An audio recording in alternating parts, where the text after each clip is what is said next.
You so much, Christina, for joining us. My pleasure.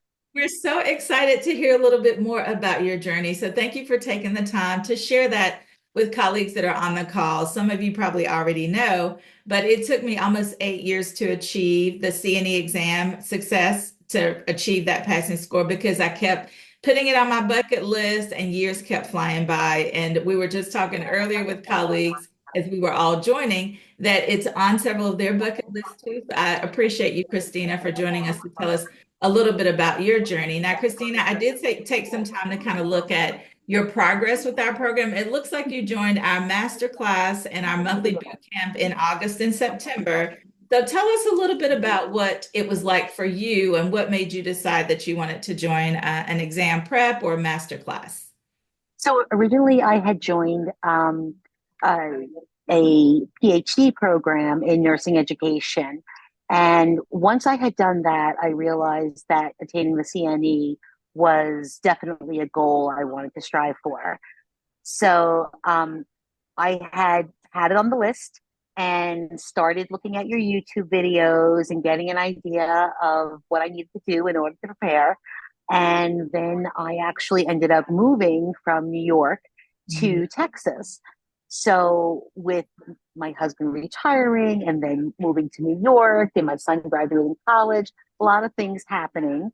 Mhm. So, since we got down here in July, I said, okay, now it's time to move forward because I went from actually never having taught before. I've always worked in nursing case management, but I've always wanted to be an educator.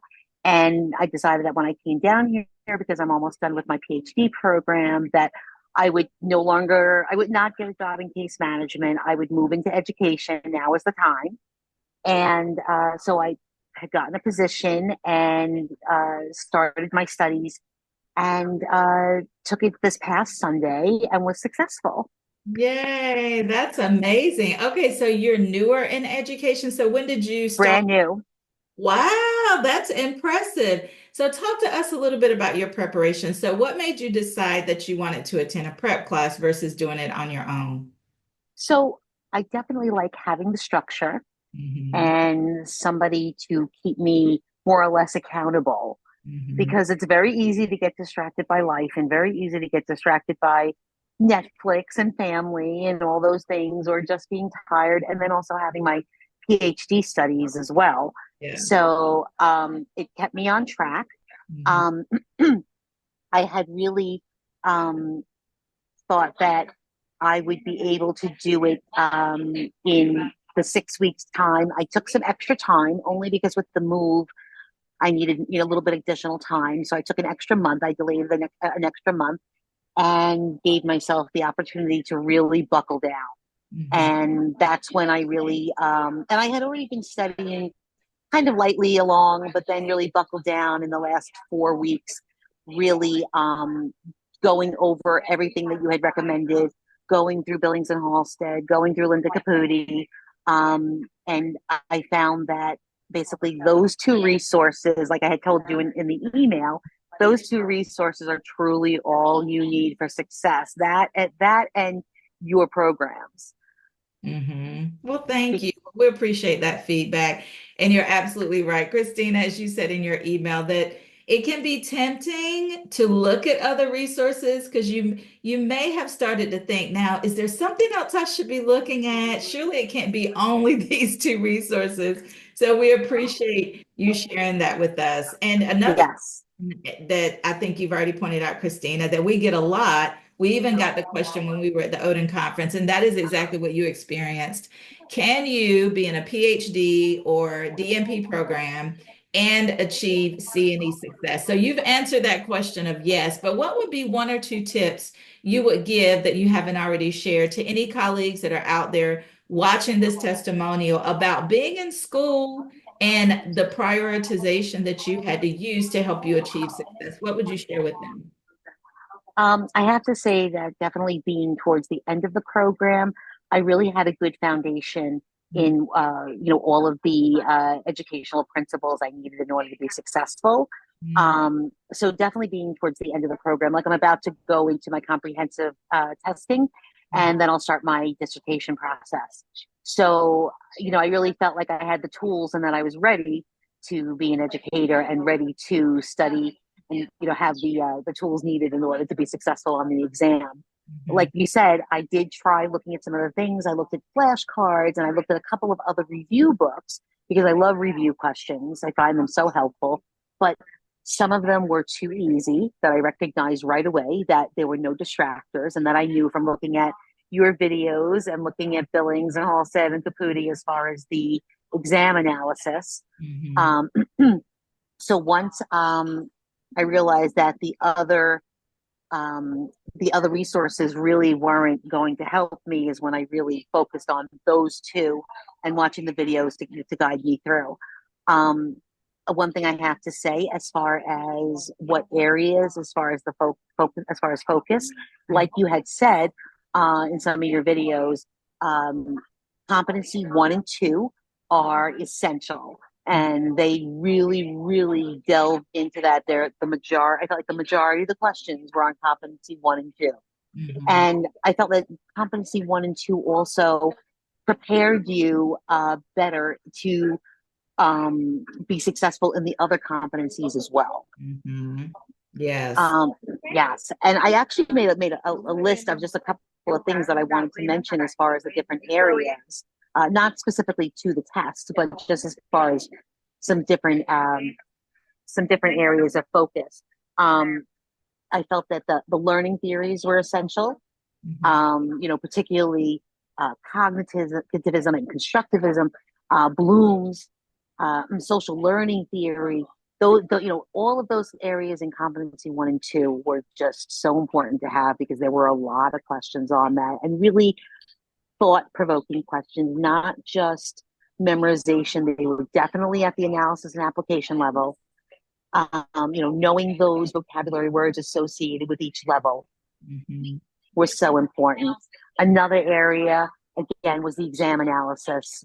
Just memorize the areas of exam analysis. Measure your KR and your p value. And all of those different um, areas for the formulas in order to figure out those questions because there were quite a few questions with those tables and asking as far as what to do with that particular item, whether to throw it out or to keep it, to revise a test, things of that nature.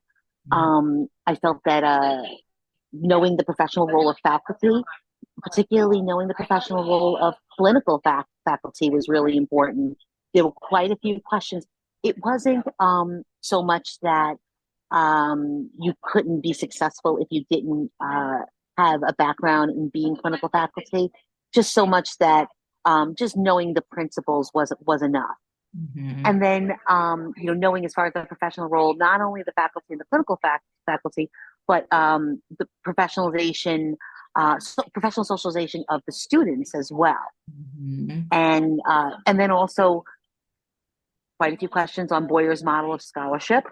Knowing the different areas, just memorizing those areas, the principles of the model of scholarship, just memorizing them because there are questions that ask you point blank as far as what each scenario pertains to which model, which one it matches up to in Boyer's. Yeah. Another one would be curriculum development. Quite a few questions on curriculum development and disability accommodations was quite one area also a focus. So I Mhm. just wanted to share that because basically what you say is accurate and that it really it makes a difference to watch the videos and watch the slides and at the same time be writing because putting the pen to paper because I love just watching the videos and I would listen to them in the car and try and do it that way, but it wasn't really until I put the pen to the paper and went through the mechanics of writing that I was better able to commit things to memory. Excellent. Oh, and one more thing, the pie divided into four. I Codes, kept experiential learning theory. codes, codes. Exactly. There were a few questions on that as well. Just knowing, drawing that pie. Right. I did a brain dump right when I started the exam. I asked for paper and pencil. did a brain dump, wrote down my exam analysis facts that I knew as far as like my p-value ideally being between zero point 0.7 and zero point 0.8, things like that. And Mhm. then drawing Kolb's the pie also. That that really made the difference. And that was really the only two things I needed to like do a brain dump on, Yeah. because they're really like straight memory, straight memorization. Yes, and I can relate because I did the same thing, Christina. That brain dump, though, it's something cathartic about it. You feel like you're then able to focus. Once you kind of get that out of your brain, for me, it was a point of anxiety related to Yes, exam analysis. And for me, it was Bloom's taxonomy. So I drew my pyramid and my verbs right away. But I think you're absolutely right that there is a lot of value in just taking that time to do a brain dump. And Christina, I am so excited. We are so excited to hear that you had such great success. And I was excited to see your email too. I didn't know exactly when you were taking your exam, but I'm thrilled to hear that you found our program to be supportive, to help you on your journey. And we say it to colleagues all the time. The only way you will not be successful on the CNE is if you quit, if you stop. absolutely. I kept Yeah. pushing forward Yeah. and was ultimately successful. And on a happy note, also, I took the test on Sunday at a testing center. Monday, Mhm. I got an email at work saying that going forward, they will be reimbursing for taking the exam, which I was very happy about because it's expensive, the test. It is expensive. I agree. Yes. What are the odds that you would get that email on Monday? And I'm like, I know you were thinking, okay, I'm submitting my paperwork right in away because not only Hmm. have I taken it, but I have passed it as well. So that's exciting. Absolutely. Yes, yes. So Yes. thank you very much. I Well, thank you, appreciate your help and Christina. your support. Absolutely. Yes. And your email indicated, I think, the greatest reward that we like to see. Yes, we're excited when you pass, but when we hear that you also recommend our program to others, that's the best compliment that we can get. So we appreciate that feedback as well. I do want to leave a few Absolutely. minutes for colleagues to see if they have any questions for you. You've eloquently stated some of the tips and tricks that they will need to focus on. So they may not have any questions, but I do want to open it up to see if they do. Colleagues, do you all have any questions for Christina before we release her to enjoy the rest of her day? I know we have some colleagues that are going to be taking the exam within the next 30 days or so. Yeah. Okay. All right. Well, it looks like, oh, Teresa, did you have a question? Oh yeah. Were there three answers or four answers to the questions? Three answers. Oh, okay. Well, that helps a little bit, Hmm. especially for us slow I was readers. pleasantly Yeah. surprised. And actually, Dr. Sellers mentions that there are three questions, that there are three answers. Yes. Oh, okay, good. Thank you. Yes, thank you for validating that, Christina. Yes, NLN now has transitioned all exams to be the three options, and so there shouldn't be any other exams with four options. But thank you for verifying that, Teresa, and And, confirming and that, Christina.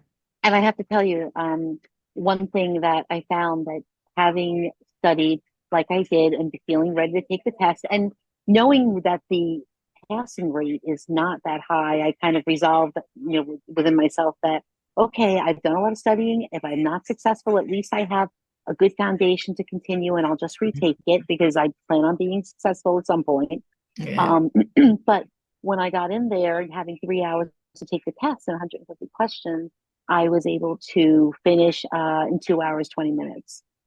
Awesome. So, because once you know it, you know Exactly. it. And proper preparation is key. We appreciate you giving us the feedback, Christina, but you did the hard work. You followed that 7 week study plan. You used the resources we recommended. You listened to the videos. You immersed yourself in the content. You identified your knowledge gap. So you did the hard work. We just provided navigation tools along the way to support you.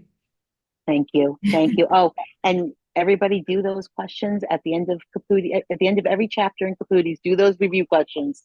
Yes, that's excellent advice. Well, thank you so much again, Christina. We Oh, thank enjoyed you. talking to you and congratulations. Thank you. Take care. Good luck, everybody. Thank Bye bye. you. Bye bye.